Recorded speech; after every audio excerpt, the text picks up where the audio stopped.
And it's something I'd really like to talk about for a few minutes if you're willing.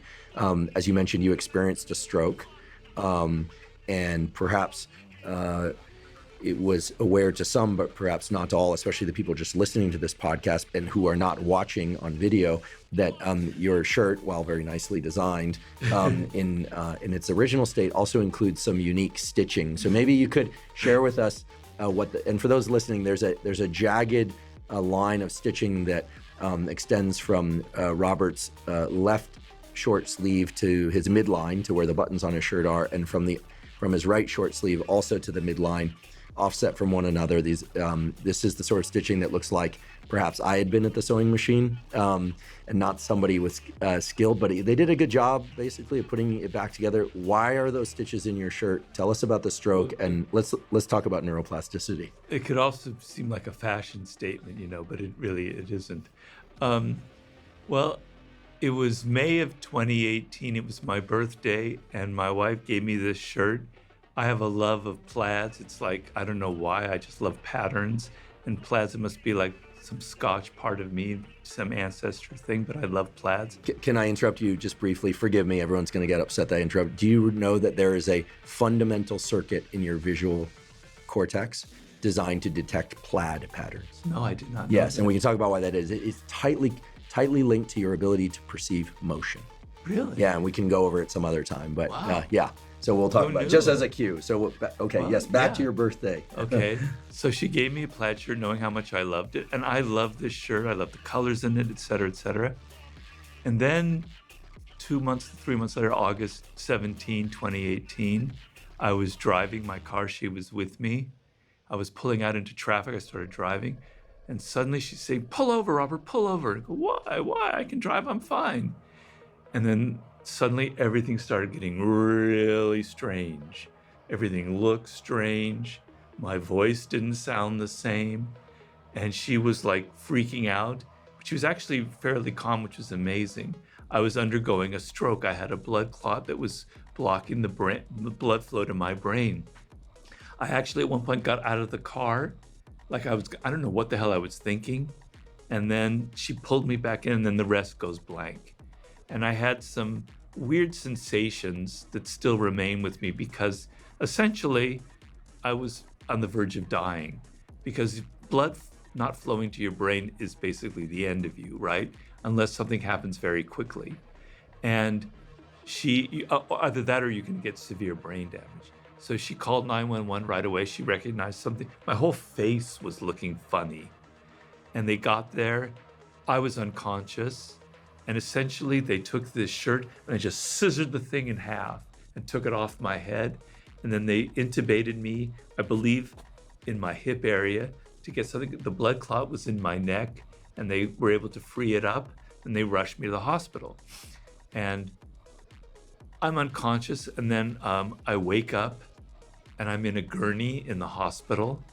And for a moment, I'm thinking maybe I'm dead, because I'm lying in a gurney and I almost feel like I'm in a coffin. I don't know what's going on. And I have all of these weird sensations.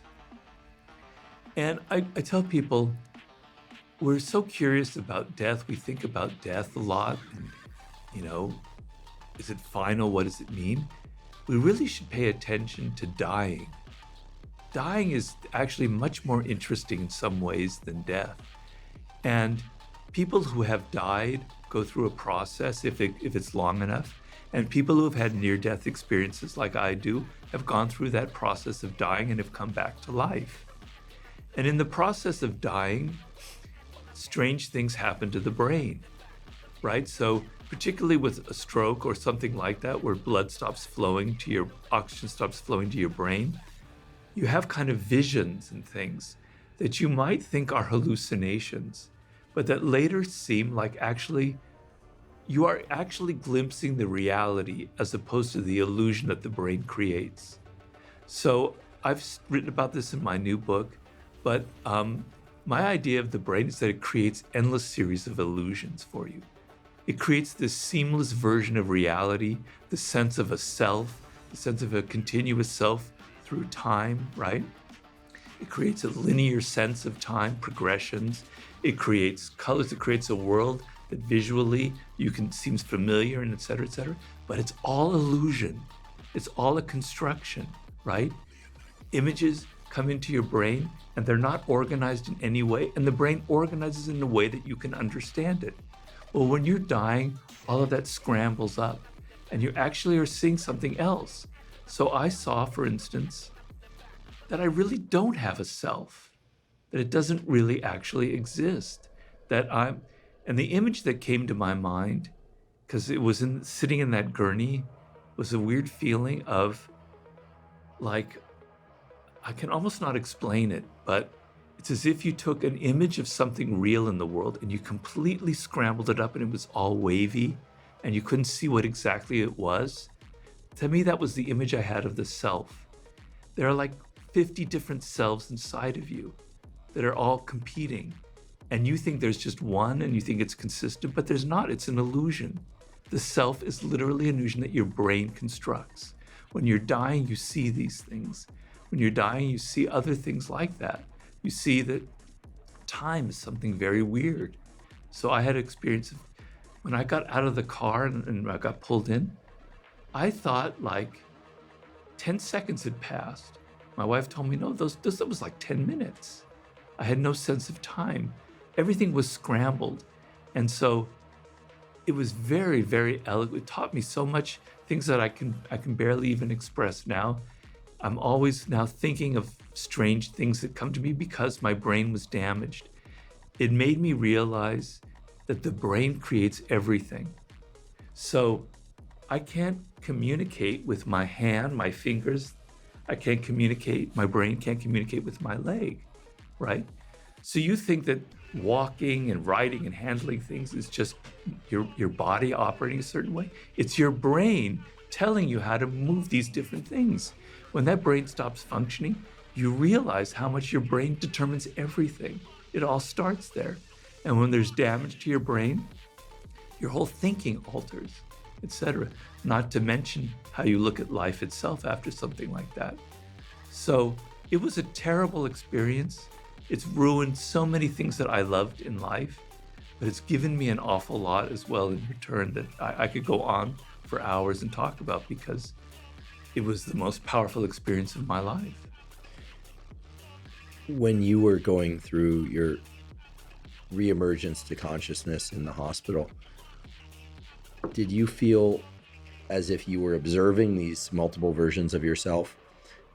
Maybe a different way to phrase it is, did you feel you were sort of behind the circuit board that is your brain, observing how you normally function and you could see multiple versions of self?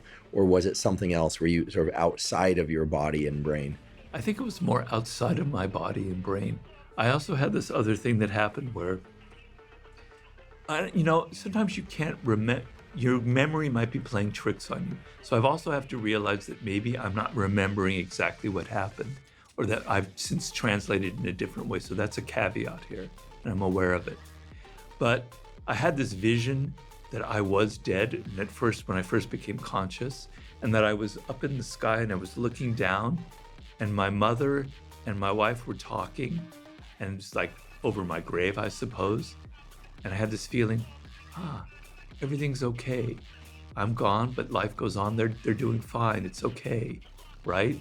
So I don't know about that sense of self, whether it was like I'm aware of it happening, but I have a feeling it was something from the outside. I don't really know the answer to that because it's very confused. The other feeling I had was life, when I was having the stroke, was life draining out of me and my bones getting softer and softer and softer. And I can't really logically explain that, the feeling of bones softening up and dissolving. But for weeks and months afterwards, I could access that feeling of my bones dissolving, etc. It was a feeling of all your energy draining out of you and you're dying, literally. So reading books about near-death experiences, because that's a big part of my next book, God, it's fascinating. There's so many interesting things to go in because it teaches us so much.